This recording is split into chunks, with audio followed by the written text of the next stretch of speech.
Messieurs, dames, bonsoir. Merci à vous d'être au rendez-vous. Votre émission Santé 10 de 20h à 21h.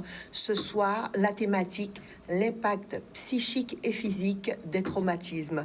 Pour vous en parler, des professionnels sur le plateau.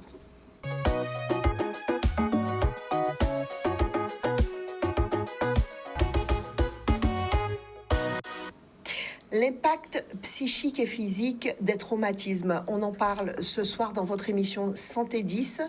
Nous sommes avec Nathalie Ninine, bonsoir. Bonsoir. Psychologue, psychanalyste, c'est quelqu'un que vous avez l'habitude de voir dans votre émission Santé 10. Merci Nathalie d'être avec nous ce soir. Oui, juste à côté de vous, nous avons le plaisir d'accueillir dans notre émission Santé 10 pour la première fois Aïmsa Doressami, bonsoir. Bonsoir. Vous êtes psychiatre et vous nous direz tout à l'heure où est-ce que vous travaillez, avec qui, en quoi faisant, on va en parler pendant cette émission. Et puis ce soir, nous avons deux invités, deux témoignages. D'un côté, celui de Yvelise Deslands. Bonsoir Madame Deslands. Bonsoir tout le monde. Merci d'avoir accepté l'invitation. Merci pour ce courage de venir aujourd'hui ici sur le plateau de Canal 10 porter le témoignage que vous allez porter dans un court instant, nous raconter votre histoire, une histoire terrible, c'est bien le cas de le dire. Et juste à côté de vous, Madame Ugère, alors Madame Reine Amélie Marie-Paul Ugère. Oui. Est-ce que j'ai tout dit? Oui, parce que c'est important. Madame... Alors là, vous avez tout dit. Madame Ugère, merci d'être là. Merci pour vous aussi, pour un témoignage. Madame Ugère qui a 66 ans. Non, 64 ans. Madame Deslands, 66 ans. Voilà. Madame Ugère, 64 ans. Oui. Et d'ailleurs, vous les avez eus récemment, le 7 septembre. 7 septembre. Et vous aussi, vous allez nous raconter votre histoire. Oui. Une histoire aussi triste que celle de Madame Deslands, mais il nous faut ces témoignages pour pouvoir en parler et puis surtout aider les autres, aider ceux et celles qui nous regardent et qui peut-être ont vécu la même chose ou vivent la même chose. On va tout de suite rentrer dans le vif du sujet. Madame Ninine ou Monsieur Doressami, on va commencer par la définition du traumatisme. Si on doit définir le traumatisme assez simplement, on peut revenir sur sa signification étymologique, puisque le traumatisme vient du grec trauma, qui veut dire blessure. Un traumatisme peut donc constituer soit une lésion du corps, soit une lésion de l'esprit. Il est à remarquer quand même qu'en France comme en Guadeloupe, le terme est maintenant beaucoup plus utilisé pour parler d'une lésion ou d'une blessure psychique que pour parler d'une blessure physique. Alors que vous savez fort bien que de nombreuses blessures physiques sont traitées en traumatologie, ce qui veut bien dire que le mot au départ signifie avant tout blessure, et blessure physique notamment. À travers ce que vous venez de nous expliquer, on comprend bien aussi qu'il existe plusieurs types de traumatisme. Alors, il existe plusieurs types de traumatisme. Ma partie à moi, évidemment, traite de la diversité des traumatismes psychiques. Donc, on différencie au moins deux types de traumatismes en psychiatrie, qui sont les traumatismes simples, c'est-à-dire concernant un événement circonscrit dans le temps et unique, et les traumatismes complexes, qui donc recouvre les traumatismes soit étendus dans le temps, soit répétés dans le temps. Je prendrai quelques exemples tout de même. Par exemple, un traumatisme unique, ça peut être un accident de la route. Un traumatisme simple, donc, circonscrit dans le temps, unique et imprévisible. Un traumatisme complexe pourrait être, par exemple, un épisode d'inondation qui peut affecter la personne donc, qui sera le traumatisé pendant plusieurs semaines ou plusieurs mois, parce qu'il y aura une difficulté d'accès à la nourriture, des conditions d'hébergement précaires, etc. Donc là, on pourra parler de traumatisme complexe. Et malheureusement, les plus connus et les plus fréquents, souvent les maltraitances dans l'enfance. Puisque quand vous êtes maltraité, ce n'est pas une fois, c'est de façon répétée sur une période parfois très longue. Les abus sexuels aussi, notamment intrafamiliaux, en font partie. Juste pour préciser que pour parler de traumatisme en psychiatrie, vous venez de comprendre, si vous avez écouté ce que j'ai dit, qu'il faut à la fois un événement qualifié de traumatique et une personne traumatisée. Donc il faut la réunion de ces deux éléments, puisqu'un même événement ne va pas affecter de la même façon plusieurs personnes. Nathalie Ninine, est-ce que quand on parle de traumatisme, vous savez, quelquefois, en fonction de la thématique de santé, on parle de symptômes. Est-ce que là aussi, quand on parle de traumatisme, on peut parler de symptômes? La question est pour vous deux. Hein. C'est-à-dire au niveau des traumatismes Au niveau des traumatismes psychiques. Psychiques. Oui, oui. Alors, la symptomatologie, on peut... Tu peux? Oui, je peux. Oui, voilà, Alors, la symptomatologie, elle peut être différente. Mais si on parle par exemple d'un traumatisme simple, chacun aura en tête le terme qui est maintenant popularisé de syndrome de stress post-traumatique. Donc c'est un syndrome donc, qui apparaît peu après, mais qui peut apparaître à distance de l'événement traumatique, mais qui le plus souvent apparaît peu après l'événement et qui dure plus d'un mois. Puisque en deçà de 1 mois de stress, on parle de stress aigu. Au-delà, on parle de syndrome de stress post-traumatique. Et dans le cadre de ce stress, on trouve 4 catégories de symptômes qui, ma foi, recouvrent, permet d'exprimer à peu près la palette des symptômes qu'un traumatisme peut provoquer.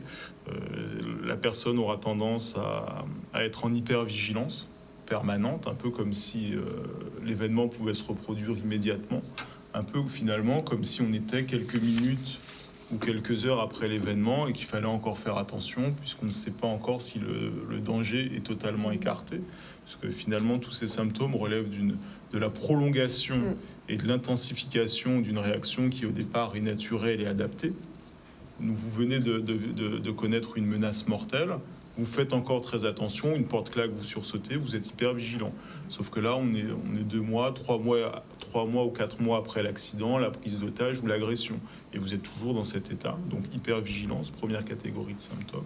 Évitement, la personne va éviter les lieux, les objets qui lui rappellent le traumatisme, les personnes, va éviter aussi d'en parler ou d'y penser.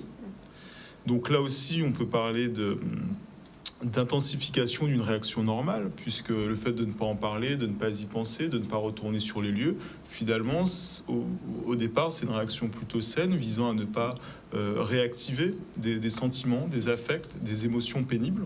Mais ça commence à devenir handicapant lorsqu'on ne peut plus sortir de chez soi, se rendre sur son lieu de travail, fréquenter certaines personnes. Et surtout quand ça se prolonge dans le temps. Donc ça, c'est cette deuxième catégorie de symptômes. Après, il y a les reviviscences, c'est-à-dire que le patient revit à travers des flashbacks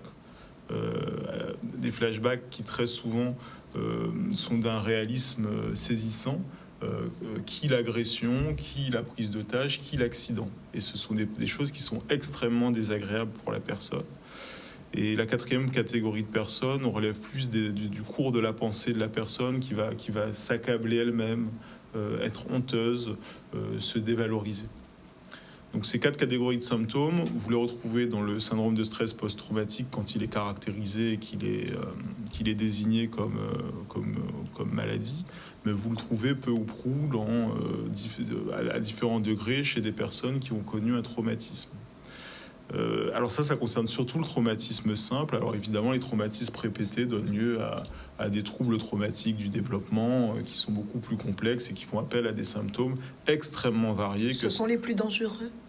Alors les plus dangereux, non, mais ils donnent lieu à une symptomatologie beaucoup plus durable, surtout quand il s'agit des enfants.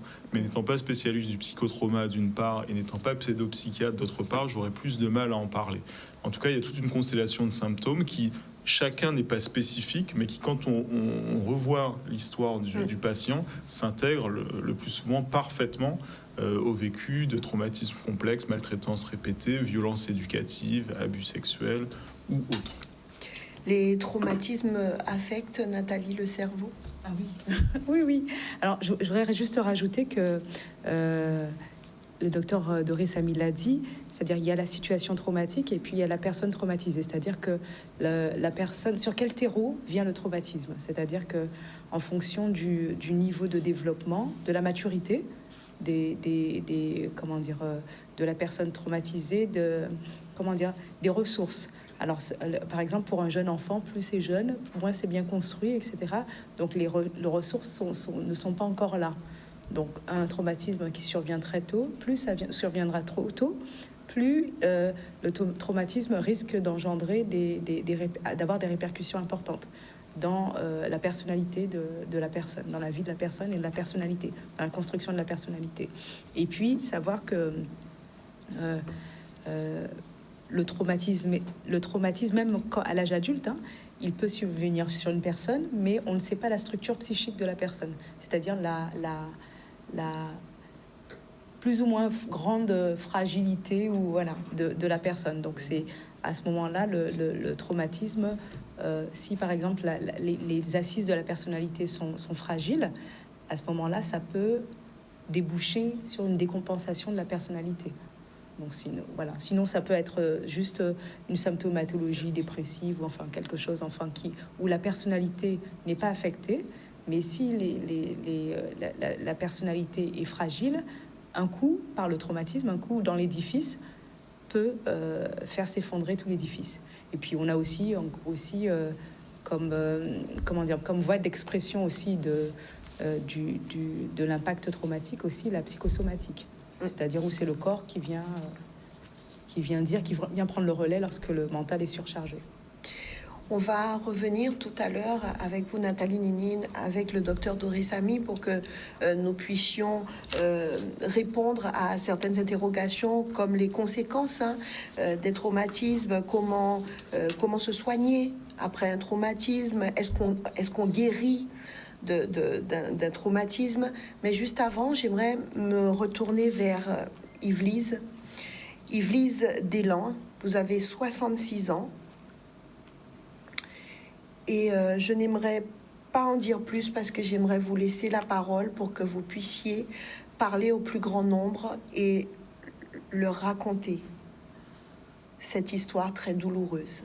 Oui, c'est une histoire effectivement très douloureuse puisqu'à l'âge de 10 ans, j'ai vécu un double inceste perpétré par les frères de ma mère.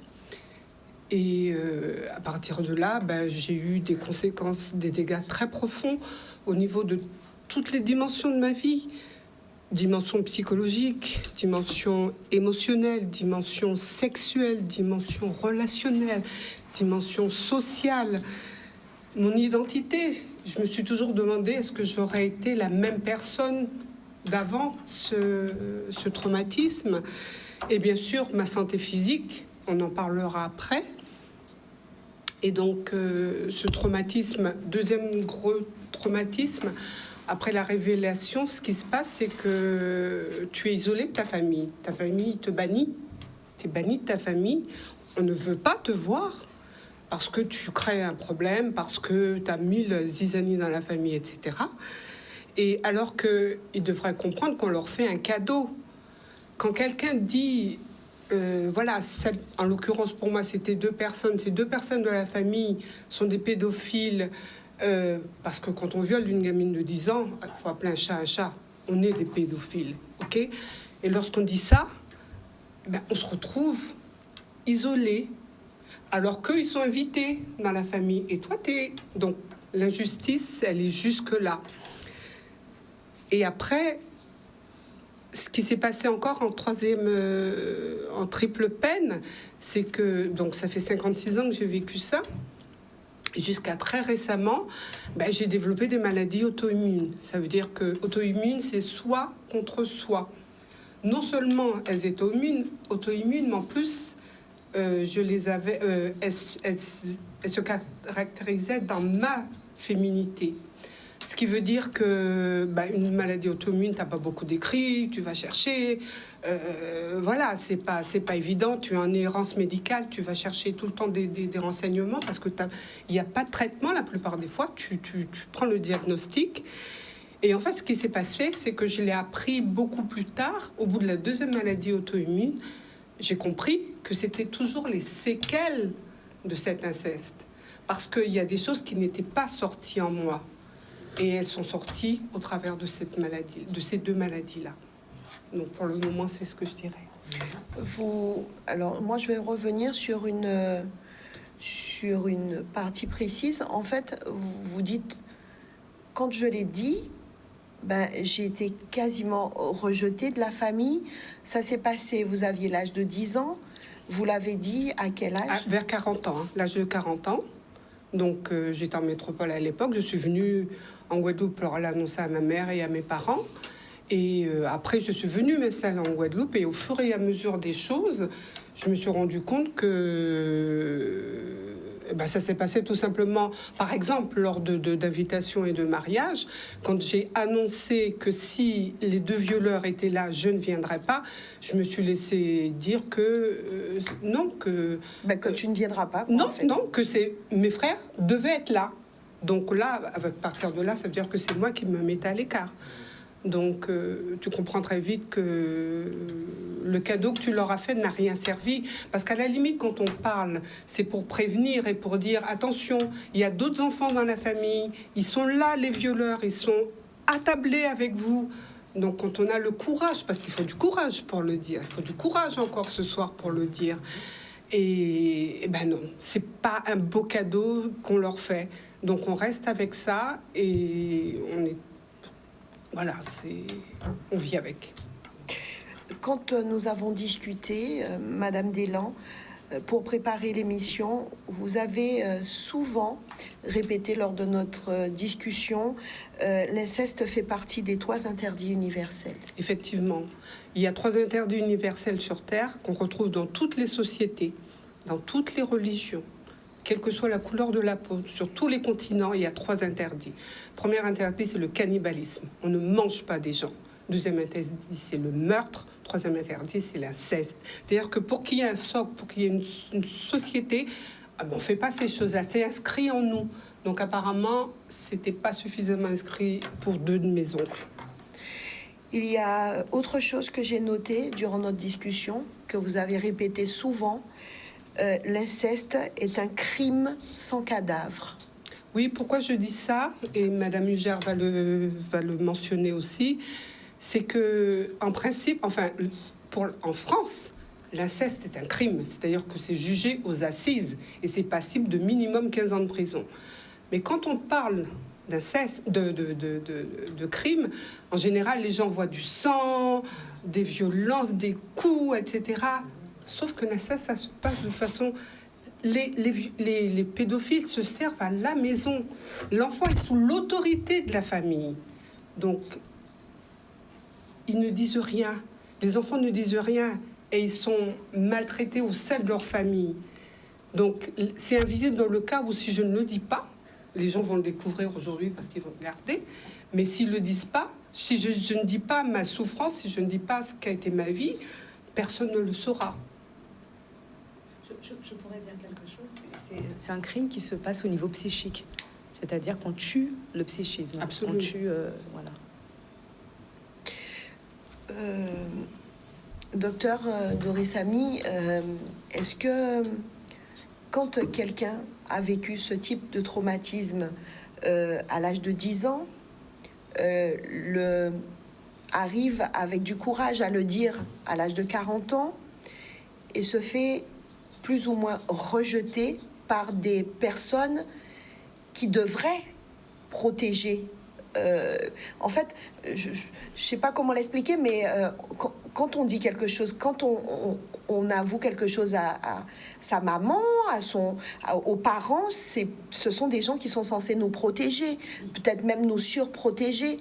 Est-ce que une réaction comme ça ne replonge pas ou ça ne fait pas encore un autre traumatisme de plus à cette personne?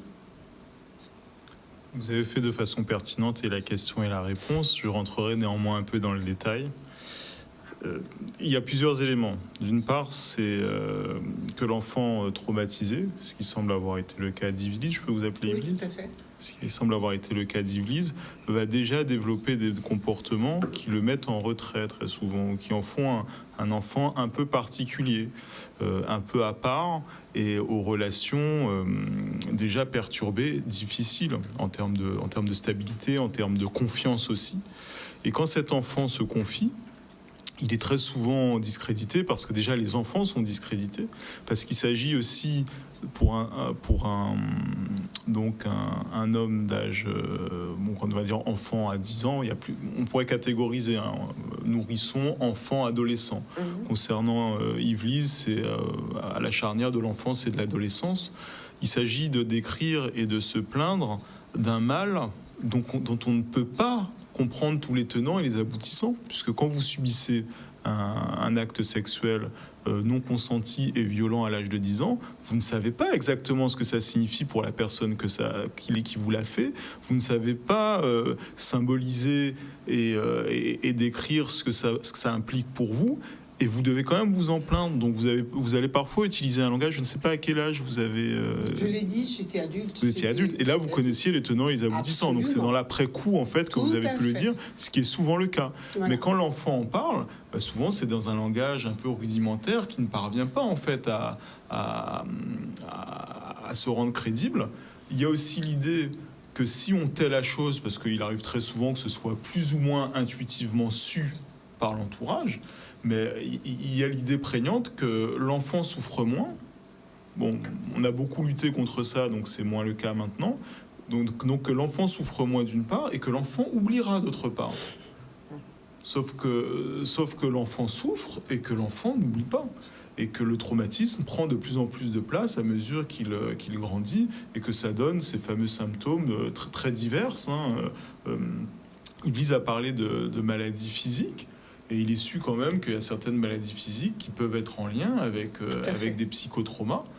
Et donc, ce traumatisme va prendre de la place et va prendre des formes très, très diverses dans la vie de la personne, sous la forme d'un trouble traumatique du développement, comme l'a décrit Yves-Lise. Donc, il y a tous ces éléments-là. Et puis, il y a aussi un élément qui est plus fort, c'est que dans ces cas-là, c'est la famille en tant qu'institution contre l'individu.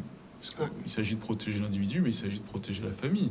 C'est-à-dire comment on va organiser les repas du dimanche.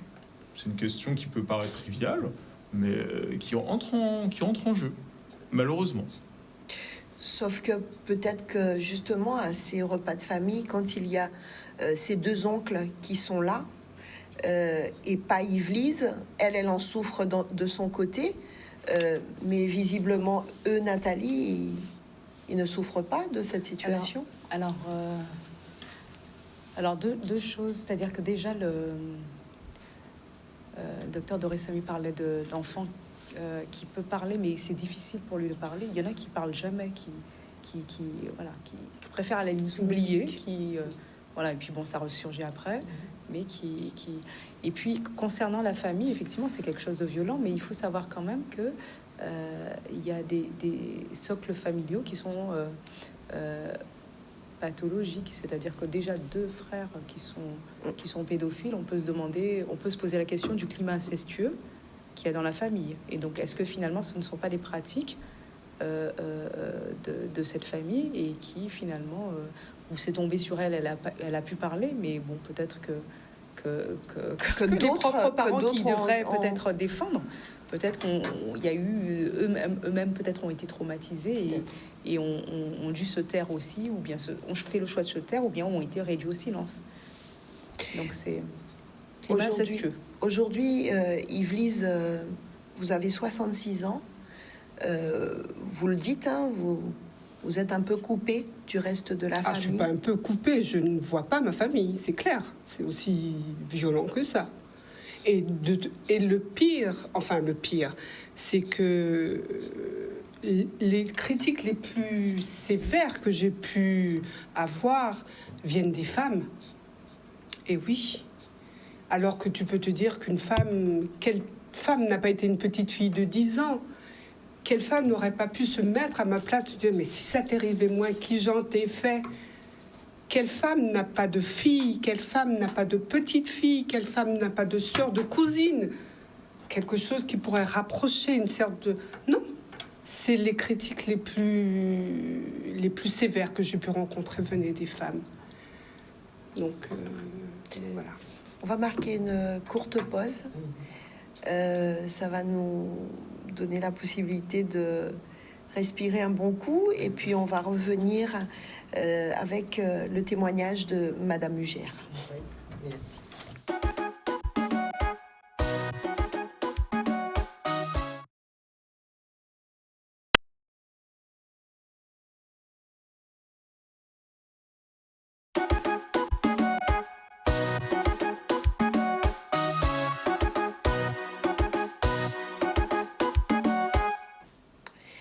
Et vous êtes dans la deuxième partie de votre émission Santé 10. Pour ceux et celles qui prennent en cours l'émission, eh bien, la thématique de ce soir, l'impact psychique et physique des traumatismes. Pour vous en parler sur le plateau, le docteur Aïmsa Doressami. Félicitations. Doressami, psychiatre, Nathalie Ninine, psychologue, et deux témoignages, celui d'Yvelisse Delan, on a commencé à en parler en première partie d'émission, et puis celui de Madame Reine Amélie Marie-Paul Ugère, qu'on va entendre dans un court instant. On va revenir avec Yvelisse, parce que on a eu, entre-temps, des messages. Beaucoup de téléspectateurs nous envoient des petits mots. Et certaines personnes qui ont vécu ce type de situation disent qu'à un moment, ils ont été jusqu'à se poser la question, est-ce que j'ai fait quelque chose pour mériter ça ? Pourquoi ça m'arrive? Est-ce que je suis coupable de quelque chose? Parce qu'on arrive à un stade où on est tellement mal qu'on finit par culpabiliser, par se poser les questions. Est-ce que vous avez ressenti l'instant d'un moment? Est-ce que ça vous a effleuré l'esprit, vous, Alors, Yvelisse? moi, j'ai été épargnée par tout ce qui est suicide, etc. Par contre, pour m'aider, ce que je me dis toujours, c'est que je n'ai rien fait de mal. J'avais 10 ans. J'étais chez ma mère. Donc, je ne suis pas responsable de ce qu'on m'a fait. En aucun cas. Les pédophiles infracteurs, c'est eux, c'est pas moi. Donc, cette culpabilité, je l'ai eue. La peur, je l'ai vécue. La honte, je l'ai ressentie pendant X temps. Mais maintenant, c'est fini. La honte, c'est pour eux.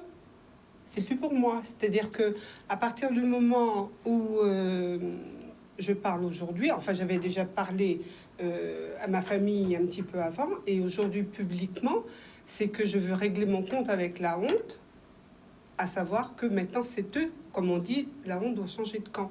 C'est à eux d'avoir peur, c'est à eux d'avoir honte, ce n'est plus moi. Surtout eu égard à tout ce qui m'est arrivé sur le plan médical. Non, là c'est terminé.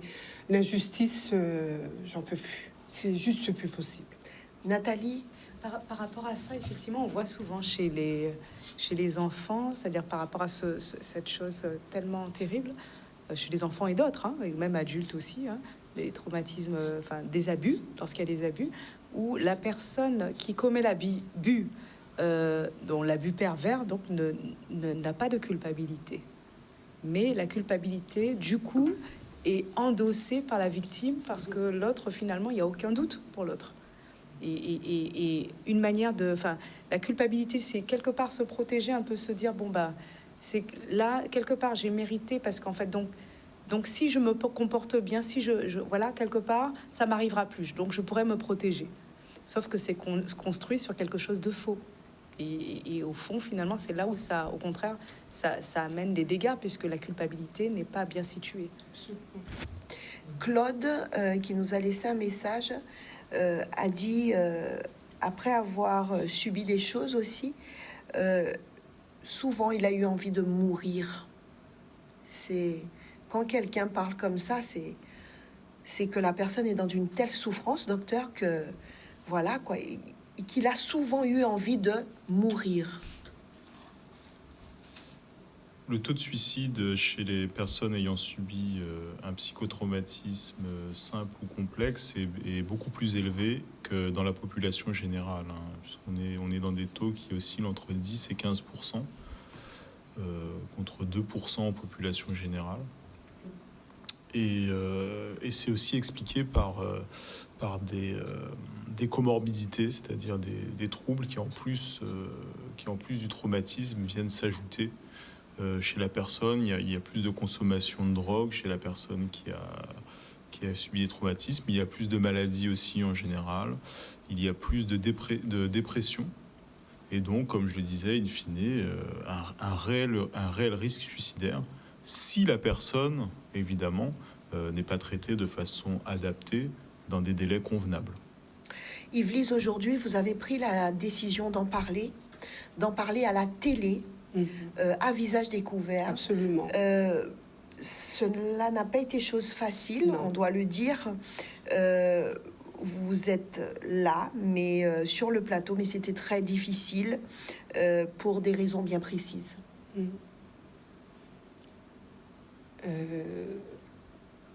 Toutes ces raisons que j'ai évoquées, il y a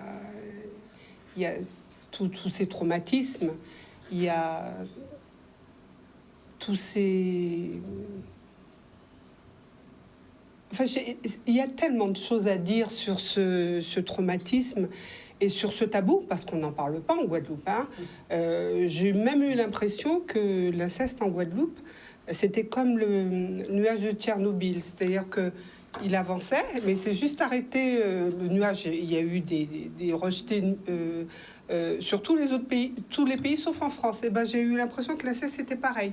Tout le monde en parlait, sauf en Guadeloupe. Alors moi, effectivement, Nathalie et docteur Doris Ami, en faisant quelques petites recherches, en me documentant un peu, j'ai remarqué qu'au niveau des témoignages, chez les afrodescendants, c'était beaucoup plus... on sait que ça existe, quoi, mais on en parle beaucoup moins, en tout cas, chez les afrodescendants. Il y a quelque chose qui explique...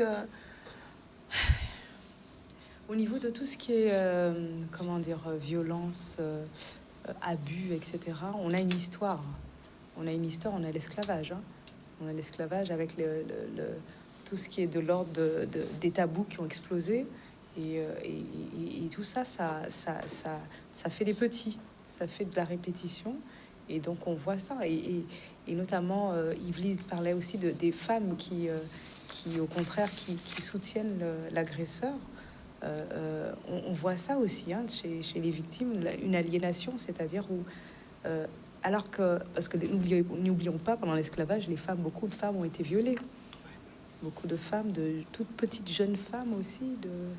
Mais c'était l'abus. Et puis, l'abuseur, c'était celui qui faisait la loi aussi. Donc, c'est quelque chose et qui se répète, c'est comme s'il fallait toujours un abuseur et un abusé. Et donc, ça peut se faire sur des enfants, sur des femmes. Alors, le côté de l'abus sur les femmes et la violence sur les femmes et les enfants, c'est là, mondialement, mais du fait de l'esclavage qui a vraiment remis une couche, la violence envers les femmes et les enfants, ça vient du patriarcat. On va faire une conférence dessus. Hein. La semaine prochaine, c'est vendredi prochain, devant le CHU, on va en parler. On va en parler donc de tout ce qui est conséquence du patriarcat, un peu, voilà. Et notamment l'abus sur les enfants, la violence sur les enfants et les femmes, c'est quelque chose qui est typique, la domination de l'homme sur les femmes et les enfants est typique du patriarcat. Et ça fait des conséquences qui font que on n'est pas au même niveau. Et puis que finalement la violence et les viols, et c'est depuis des lustres que les viols, que toutes jeunes filles ou bien les enfants, etc. Mais on considérait que des lustres, bien avant l'esclavage, l'Antiquité. Et à la limite, les viols de jeunes filles. C'était comme ça. À la limite, les hommes, au contraire, c'était même à la limite valorisé. Et puis les petites jeunes, fallait pas être là à ce moment-là. C'était normalisé. Le viol était et on le voit encore, le viol ou le crime, les crimes passionnels, etc. C'est maintenant à l'échelle de l'humanité. C'est maintenant qu'on se dit c'est pas normal, etc.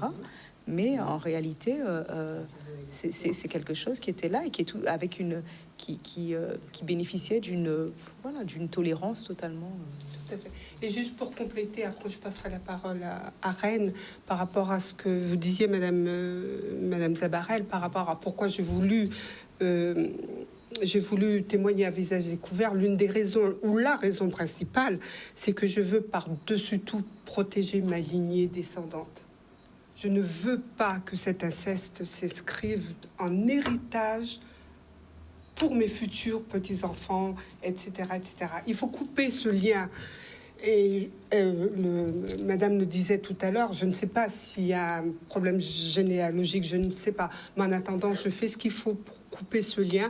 Et l'une des premières choses qu'il faut faire pour couper ce lien transgénérationnel, c'est d'en parler. Sortir du silence. Sortir du silence. Sortir du silence, c'est sortir de... Voilà. Absolument. Et c'est stériliser l'inceste. Hein. Je tiens à protéger ma lignée. Ça, c'est clair. C'est ma plus grosse préoccupation. Madame Ugère, Reine Amélie Marie-Paul, vous avez 64 ans. Vous avez, vous aussi, vécu quelque chose de terrible, toujours dans la famille. Oui. Vous en avez énormément souffert, vous en souffrez toujours. Oui, on va remonter et vous allez nous expliquer un petit peu, nous raconter votre histoire. Déjà, vous aviez quel âge? Alors, ça a commencé, c'est que ma mère m'a envoyé chez ma grande sœur, ma plus grande sœur, à l'âge de 7 ans, parce qu'elle était institutrice. C'était pour m'apprendre à l'école, parce que ma mère n'avait pas forcément les moyens. Voilà, n'avait pas les moyens et tout ça. Et ma sœur et mon beau-frère habitaient plus près de l'école. Donc, ma mère a décidé de m'envoyer à l'âge de 7 ans. Donc, j'ai été à l'âge de 7 ans, je suis restée là. Bon, je restais tout le temps. Je n'allais pas chez ma mère. Et à l'âge de mes 12 ans, mon beau-frère est venu après moi. Pendant que ma sœur n'était pas là. C'était vers les 11h30, je me souviens très bien. Comme si avant l'arrivée de ma sœur, à sa sortie de classe, il venait, il me touchait. Bon, mais je sentais que c'était pas normal, c'était pas bien. Chaque fois il venait, je lui disais de me laisser, je le repoussais, je faisais tout ça, mais il ne m'écoutait pas. Bon, et puis moi, comme je sortais à l'école avant j'arrivais, je devais tout faire. D'ailleurs, il y avait pas de bonne chez ma sœur. Je devais tout faire, laver, nettoyer, faire la vaisselle, mettre le repas, couvert, tout. Et puis un jour, j'avais mis le couvert. Il fallait mettre le couteau, fourchette, cuillère, comme d'habitude. Donc j'ai mis le couvert bien, et en attendant ma soeur arriver. Et mon beau-frère est venu encore après moi. Il voulait mettre son doigt dans mon sexe, il me tenait, je me débattais et tout ça. Et je lui ai dit, écoute, si tu ne me laisses pas, je vais le dire à ma soeur. Alors ce qu'il a fait, il s'est retourné, il a pris le couteau sur la table. J'avais 12 ans. Et il m'a dit, si tu le dis à ta soeur, je te tue.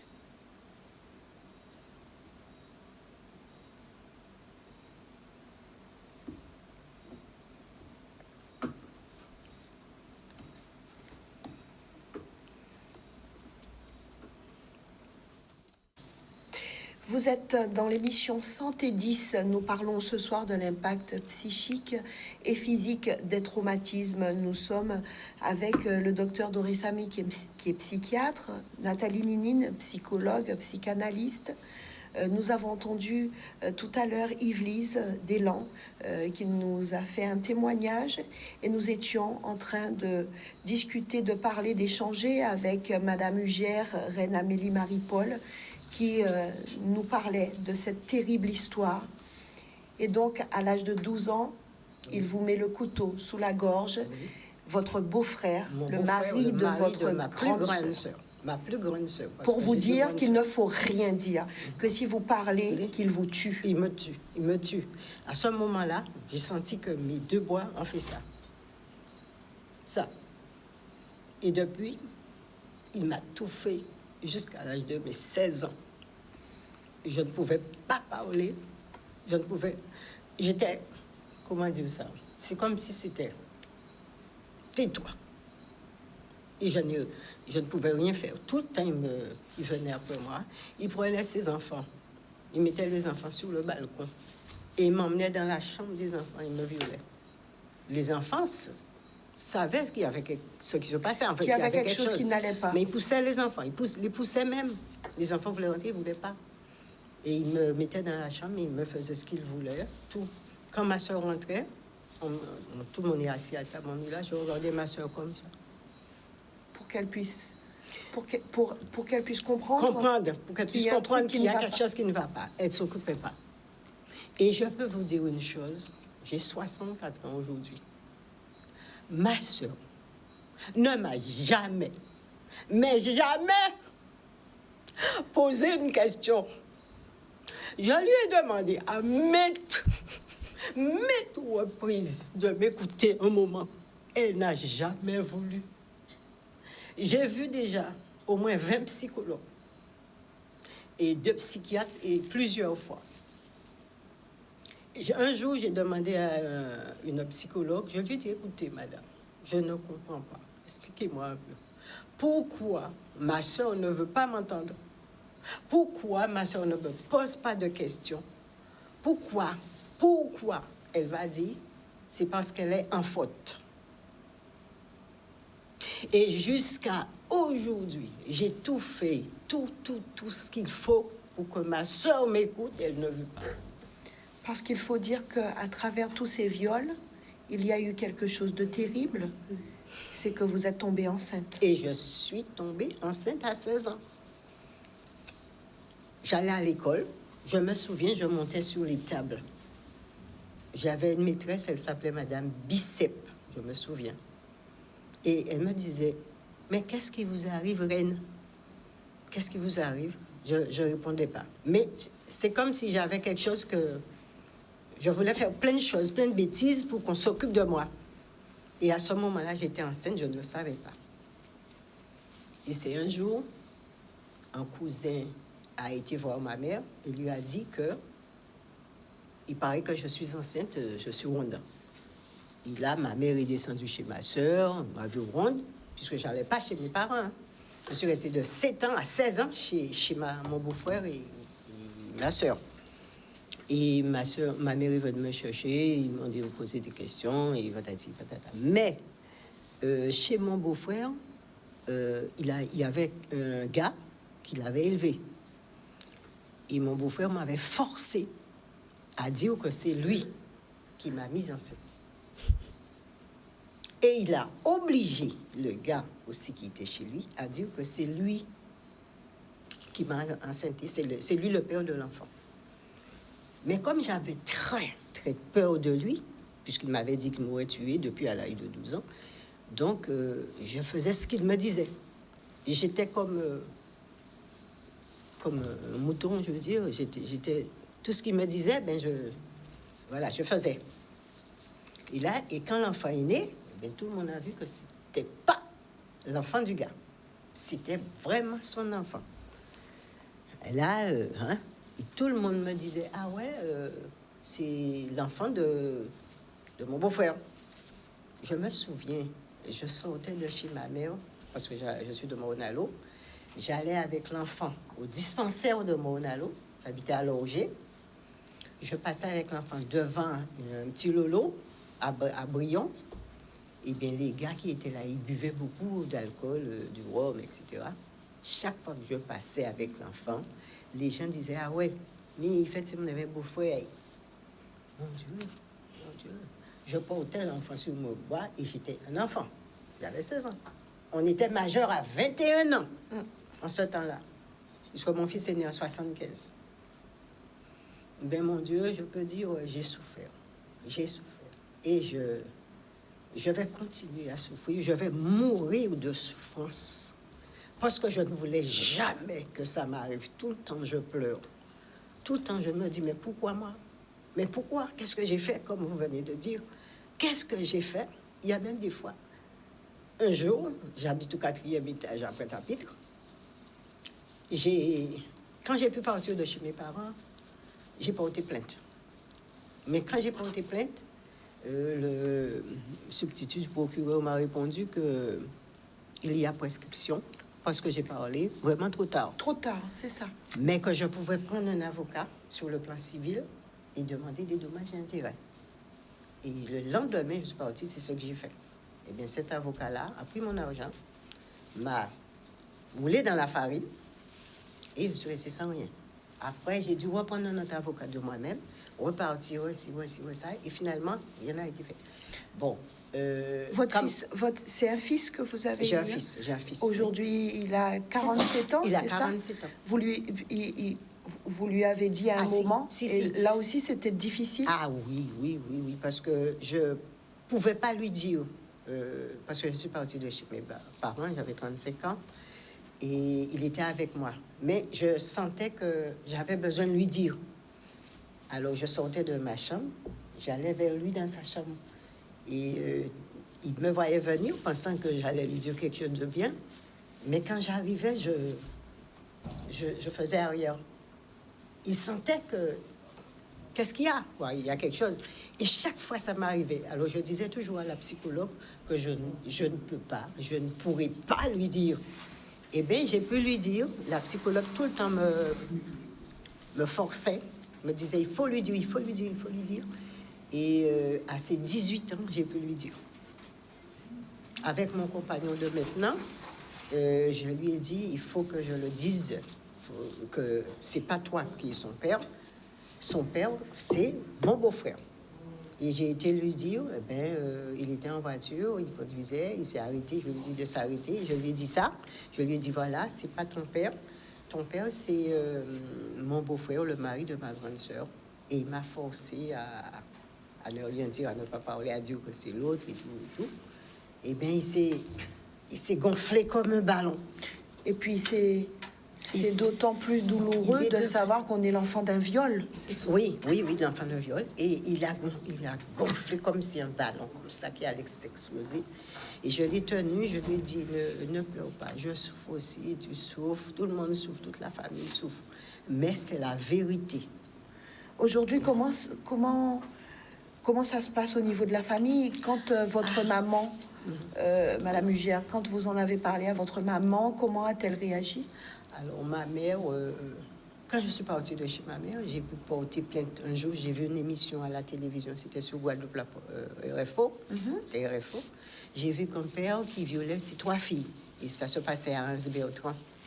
Et quand j'ai vu l'émission, j'ai dit, mais pourquoi je ne peux pas parler? Alors, le lendemain, je suis partie de chez moi vite, et j'ai été près de la police, près du tribunal. Quand je suis arrivée, j'ai vu un policier assis dans une voiture, seul. J'ai été auprès de lui, j'ai dit, monsieur, excusez-moi, j'ai besoin de parler. J'ai besoin de me libérer. Et lui, il m'a dit, je suis une personne de... Comment il m'a dit ça?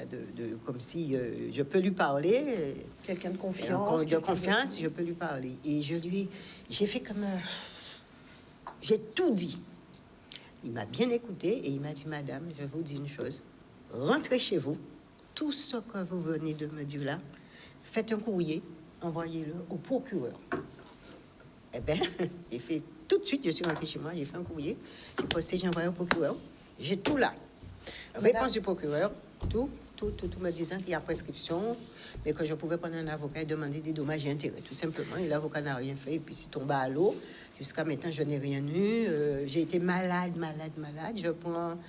J'ai été voir plusieurs médecins, je suis sous antidépresseur jusqu'à maintenant.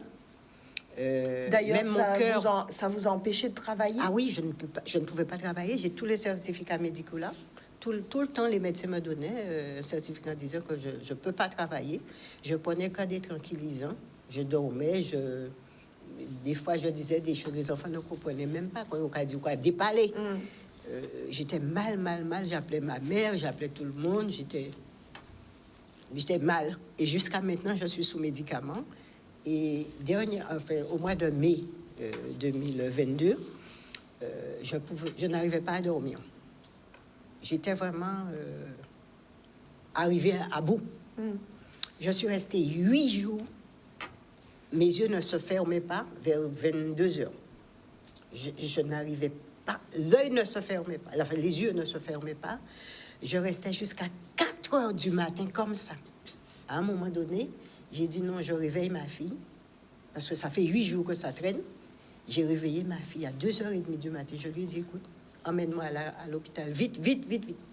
Elle m'a dit, maman, qu'est-ce qu'il y a? J'ai dit, allons. On est parti. Mais il y avait le Covid, il y avait grève, il y avait tout ça à l'hôpital. Quand on est arrivé à l'hôpital, le monsieur nous a dit non, il ne peut pas nous faire rentrer. J'ai dit, qu'est-ce que je dois faire? Il m'a dit, ben, vas-y à médecin de garde. Donc, j'ai été médecin de garde, c'était déjà fermé. Donc, on est reparti, on a dit, on va à Bimaro. On a été à Bimaro. Et quand je suis passée, le médecin m'a dit, Madame Michel, vous êtes sur le fil du rasoir. Vous êtes stressée à mort. Et il m'a donné des médicaments, tranquillisants encore, aller rentrer chez moi. Donc, 8 jours après, je me sentais dans le même état. Je n'arrive pas à dormir toujours, malgré les médicaments. Et j'ai été 2 fois à la clinique à Bimaro. Et jusqu'à maintenant, je suis chez le médecin comme ça, je prends des médicaments. Et mon cœur a pris un coup. Parce que mon médecin traitant m'a dit, Madame, avec une analyse de sang, j'ai vu que votre cœur, il y a un problème. D'aller faire une radiographie. Donc, j'ai été voir le radiologue, j'ai fait la radio. Et le radiologue m'a dit, Madame Géo, votre cœur bat comme quelqu'un qui fait du footing. Et que vous devez prendre des médicaments sans arrêt. Il me l'a répété 4 fois. Ne ratez surtout pas un comprimé pour mon cœur. Et jusqu'à maintenant, je prends des comprimés. Madame, je suis malade, je suis malade, je suis malade et je suis malade. Je ne souhaite à aucun enfant du monde entier de subir ce que j'ai subi. Ça, je ne le souhaite à personne. Et c'est pourquoi j'ai dit que je veux faire l'émission à visage découvert pour que tout le monde me voit, parce qu'on me voit bien. Tout le monde me voit bien. Quand on me voit, on dit, oh, belle madame, ou bien, ou ci, ou ça. Je dis dans mon cœur, mon Dieu, les gens ne savent pas ce que je souffre. Ils ne savent pas. Ils voient. Je fais comme si j'ai une... Quand je sors de chez moi, je fais comme si je suis une tortue. J'ai ma carapace, je suis belle, je suis bien. Je sors. Mais je pleure. Je pleure. Il y a des fois, je vois des gens que je connais, je fais comme si c'est une poussière qui est dans mes yeux. Je pleurais.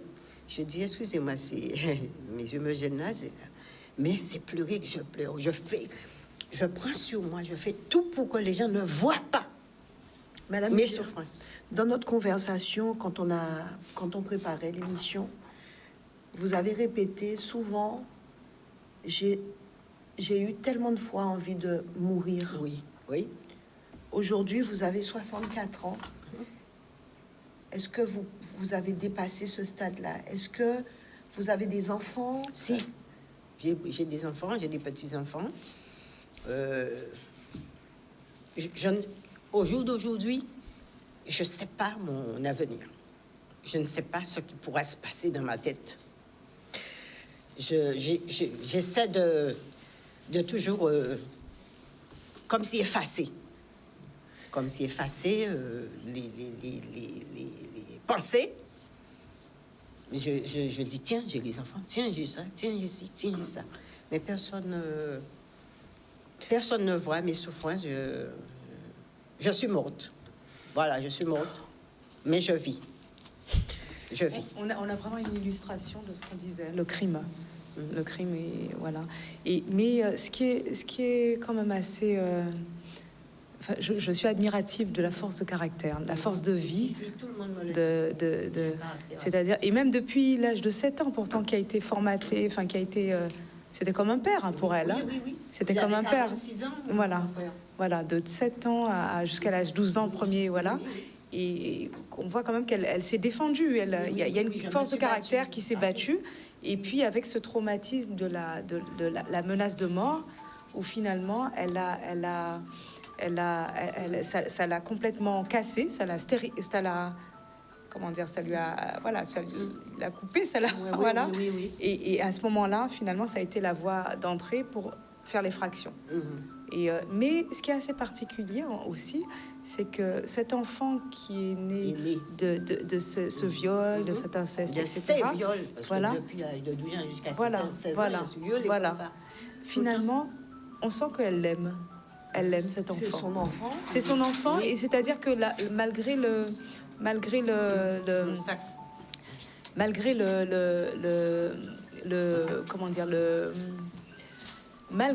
viol, malgré la violence, malgré l'horreur, finalement, l'amour a germé malgré tout, et quelque chose de très fort, c'est-à-dire qu'elle a tenu, elle a eu cette intuition qu'il fallait parler à l'enfant.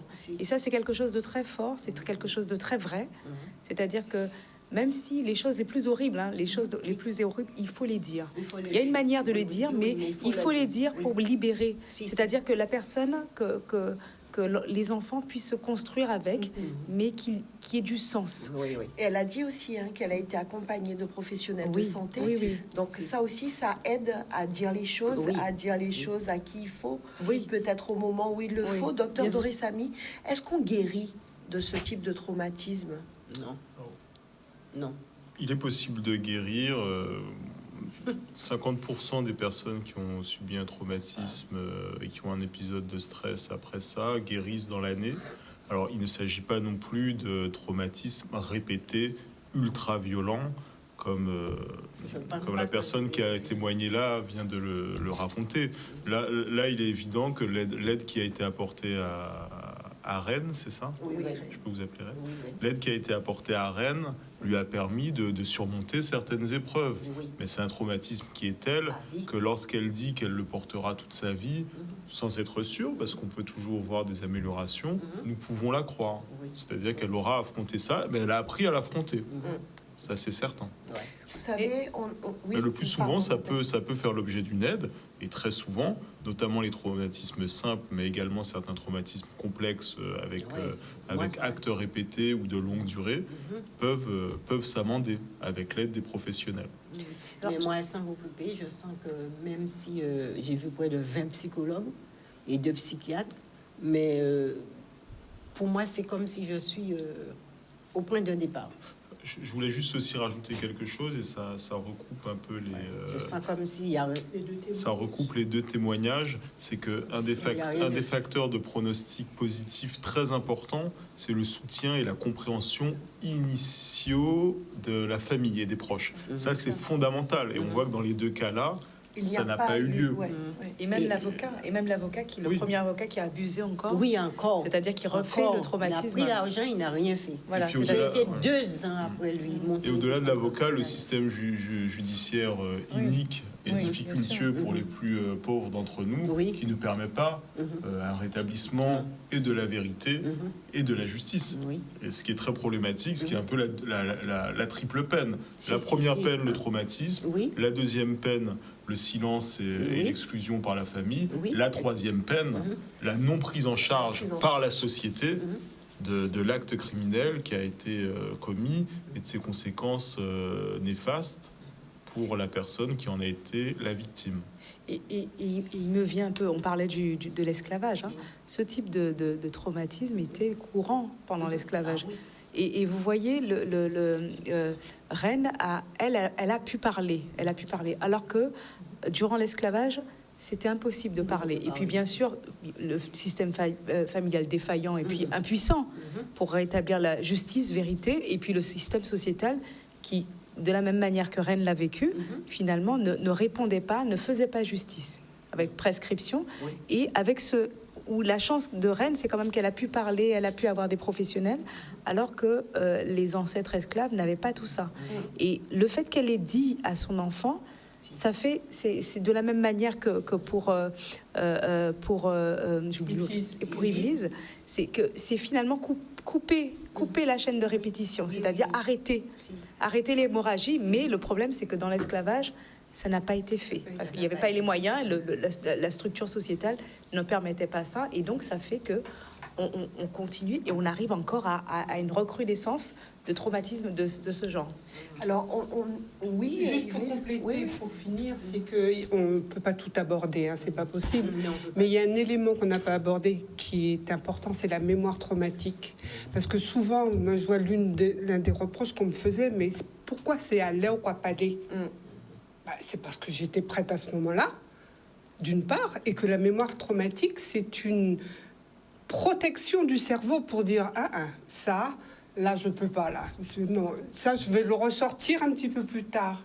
Et c'est vrai que Muriel Salmona et autres ont fait plein d'écrits sur la mémoire traumatique pour que les gens comprennent qu'on parle très tard, 10 ans, 20 ans, 30 ans, voire 40 ans plus tard, parce que c'est à ce moment-là que le cerveau nous dit « Stop. je suis prêt ».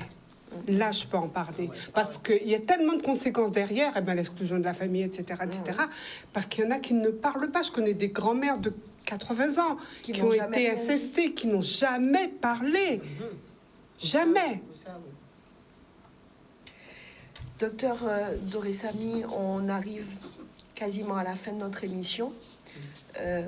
Sur ce sujet, l'impact psychique et physique des traumatismes, qu'est-ce qu'on doit dire aux téléspectateurs avant de finir cette émission? Quelles sont les choses importantes qu'on devrait souligner? Bon, d'une part, d'être attentif auprès de son entourage, à l'égard, de son entourage, puisque c'est bien en dépistant ces petits dysfonctionnements. Reine a très bien dit, par exemple, qu'elle était un peu une adolescente ingérable. Ça se manifeste aussi comme ça, être attentif au changement de comportement des uns et des autres. Toujours se dire qu'il y a une possibilité de réponse par des professionnels, mais avant même les professionnels, essayer de comprendre la personne qui vous semble en difficulté et l'amener à se rapprocher des institutions hospitalières, thérapeutes, centres médico-psychologiques que nous avons en Guadeloupe pour qu'ils puissent faire l'objet au moins d'un diagnostic, le cas échéant. Sachant qu'il vaut toujours mieux consulter pour rien que souffrir de quelque chose qui pourrait être soigné et de ne pas consulter, en réalité. Et ce qui est très important aussi, c'est comme les deux témoins ont pu le faire, c'est de continuer à parler, de continuer à dire, de continuer à s'exprimer. Oui. Moi, je voudrais dire une chose. Oui, on va faire un petit tour, parce que j'aimerais bien que chacune d'entre vous dise, il y a quelque chose. Oui, on va d'abord Reine. Et pour ne pas oublier, c'est-à-dire que depuis que je suis partie de chez mes parents et que j'ai pu porter plainte, je suis suivie et je ne peux pas travailler. J'ai tous les certificats médicaux là et je ne travaille pas, je touche le RSA. Et dernièrement, j'ai vu une assistante sociale parce que j'étais très malade là. Elle m'a dit que je pourrais peut-être faire une demande de MDPH, voilà, pour m'aider, parce que je touche que le RSA et c'est pas suffisant. Donc, j'ai vu mon médecin, les deux médecins d'ailleurs, mon psychiatre et mon médecin traitant, et je leur ai demandé un courrier en ce sens. Et le psychiatre m'a donné un courrier, j'ai porté pour mon médecin traitant, mais mon médecin traitant m'a dit que bon, qu'on peut rien faire.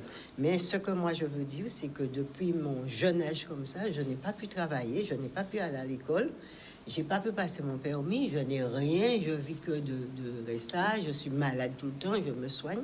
Et c'est par rapport à ça que je n'ai pas pu travailler. Je n'ai pas pu avancer dans la vie. J'avais peur de tout, je suis là comme ça. Et je me dis maintenant, je vais avoir 65 ans pour toucher ma retraite. Eh bien, j'aurai des cacahuètes, puisque je n'ai pas travaillé. Alors que j'ai tous les certificats médicaux qui disent que je ne pouvais pas travailler.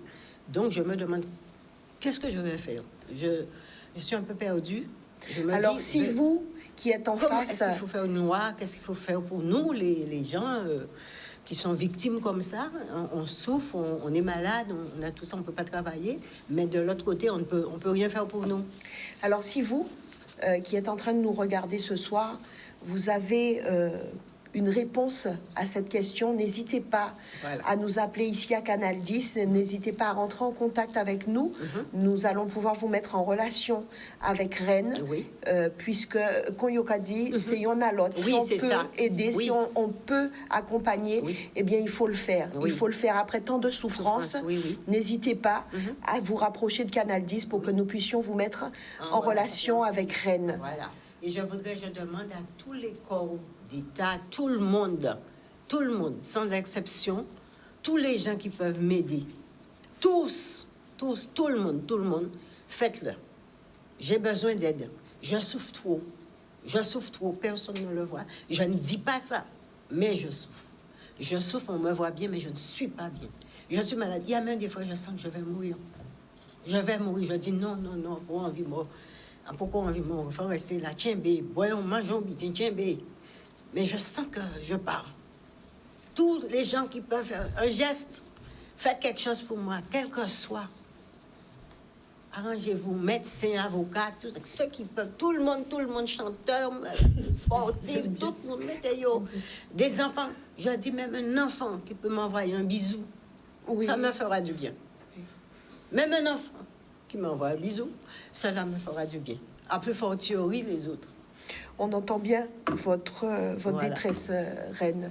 Madame Deslands, Yvelise, un petit mot de la fin. Oui, je conclurai en disant qu'en 2022, il n'y a plus de place pour le silence en Guadeloupe, sur que ce soit l'inceste ou toutes les violences sexuelles faites aux enfants. Bravo. Il faut parler. Si, libérer la parole. Et il faut protéger nos enfants. La meilleure façon, c'est de faire de l'éducation, oui, de faire de la protection. Mais voilà, parce que quand on ne parle pas, ben, il arrive ce qu'il arrive après. J'ai enquisté toutes ces souffrances pour me retrouver maintenant avec plein de maladies que je développe et que je dois me débrouiller avec. Non, il faut parler. J'ai plein de maladies, voilà. Mesdames, merci d'avoir eu le courage de témoigner ce soir à cette émission beaucoup. Santé 10. Nathalie Ninine, un mot de la fin. Oui, je voudrais dire que, vous voyez, un acte d'un petit moment, les répercussions sur des vies entières, mais aussi des générations entières. Donc c'est très important de déconstruire le socle de ces abus, c'est-à-dire la domination, la domination au niveau, c'est-à-dire la perversion et tout ce qui est domination d'un être humain sur un autre. Donc je répète, normalement, ce sera la semaine prochaine, vendredi prochain, on aura une conférence sur... Voilà. À quelle heure? Normalement, c'est à 19h. Normalement, il faudra reconfirmer pour peut-être qu'on vous... Au parking du CHU. Voilà, au parking du CHU. Et c'est très important, alerter... Parler pour comprendre bien. Et la prévention, c'est bien en amont. La manière dont on éduque les enfants, dont on apprend aux enfants, petites filles et petits garçons, à se défendre aussi, à avoir la personnalité. Enfin, garçons et filles. Merci à vous. Merci, docteur Doris Ami, d'avoir répondu à notre invitation. Merci, Nathalie Ninine. Yvelise et Reine, courage à vous. Merci pour ce témoignage.